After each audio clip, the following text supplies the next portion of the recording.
Episode 48. பார்வை ஒன்றே போதுமே மிஸ்டர் அண்ட் மிஸ் கதைக்களத்துக்குள் போகலாமா? வாருங்கள்.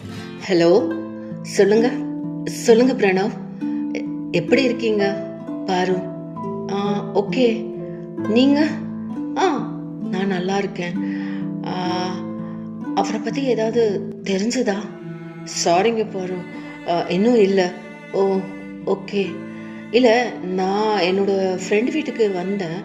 அப்போது ஏதோ எதேச்சியாக டிவியில் உங்கள் ஆஃபீஸில் ஒர்க் பண்ணுற லேடி யாரோ என்றவுடன் என்று லேசாக விசும்ப ஆரம்பித்தாள். என்னங்க பாரு, என்னாச்சு? டிவி நியூஸ் உண்மையா? இருந்துட்டாங்களா? அவங்க உங்கள் ஃப்ரெண்டு இல்லை? ஆமாம். ப்ளீஸ், சாரிங்க. இப்போ எங்கே இருக்கீங்க? அம்மா வீட்டுக்கு வந்திருக்கேன். 2 days இருந்துட்டு போகலான்னு. சாரிங்க, ஊருக்கு வந்ததும் உங்களை நான் பார்க்க வரேன். சரி, மனசை விட்டு அழுதுடுங்க. உள்ளேயே வச்சு துக்கத்தை புதைக்கிறது மேலும் நம்மளை தனிமைப்படுத்தும். சரிங்களா? சரிங்க, நான் வைக்கிறேன் என்று சொல்லி மொபைலை கட் செய்தான். திவ்யஸ்ரீயின் அருகே வந்தான். பேசினீங்களா என்றாள் திவ்யஸ்ரீ.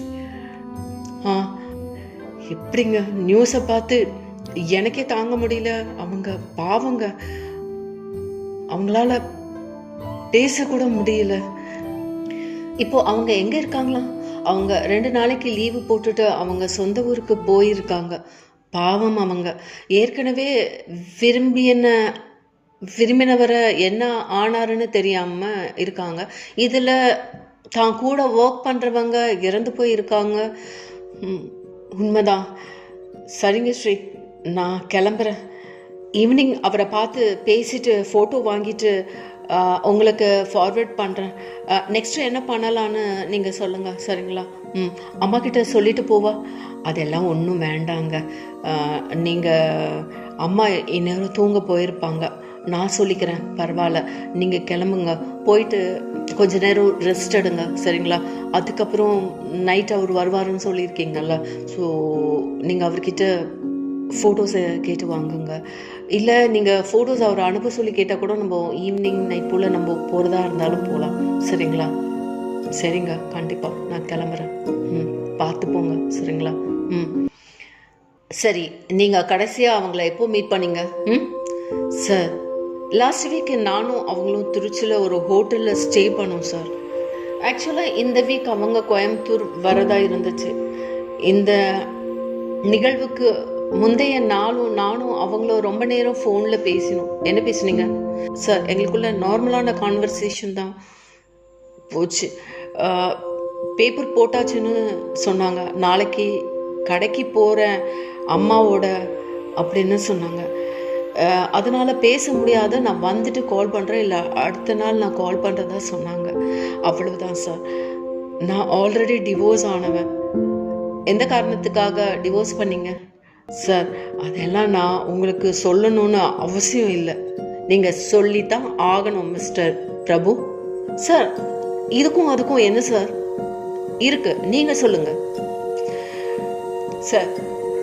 இங்கே பாருங்க, எனக்கு டிவோர்ஸ் ஆகி 4 years ஆகுது. அவங்களுக்கும் எனக்கும் ஒத்து வரல. அவங்க தனி கொடுத்தன வர சொல்லி தொந்தரவு பண்ணாங்க. எனக்கு அம்மா தங்க இருக்காங்க. அவங்கள விட்டுட்டு என்னால் வர முடியாதுன்னு சொன்னேன். அதனால ஒவ்வொரு நாளும் ஒரு பிரச்சனையை உருவாச்சு.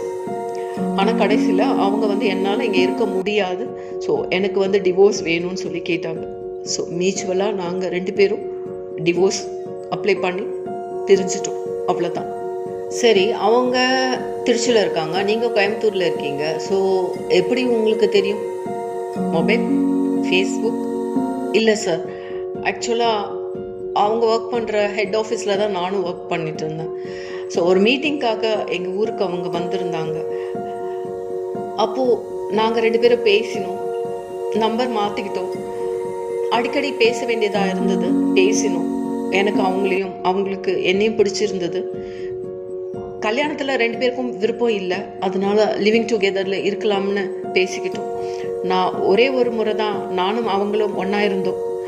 அவங்க கோயம்புத்தூர் வரதா இருந்தது. அதுக்குள்ள சார் எனக்கு இதுக்கு மேலே பெருசாக எதுவும் தெரியாது. அது மட்டும் இல்லை, இது எனக்கு மிகப்பெரிய இழப்பு. நீங்கள் சொல்லி தான் எனக்கு இந்த விஷயம் தெரியும், நம்புங்க சார். சரி, நான் கிளம்புறோம். ஆனால் எப்போ நான் கேட்டாலும் கண்டிப்பாக நீங்கள் சொல்ல வேண்டியது வரும். கண்டிப்பாக சார்.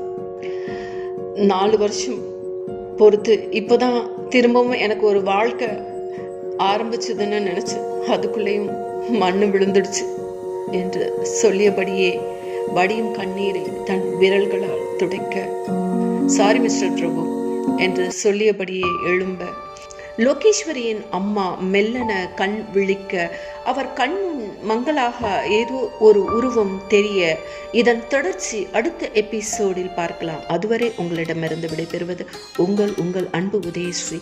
நன்றி, வணக்கம்.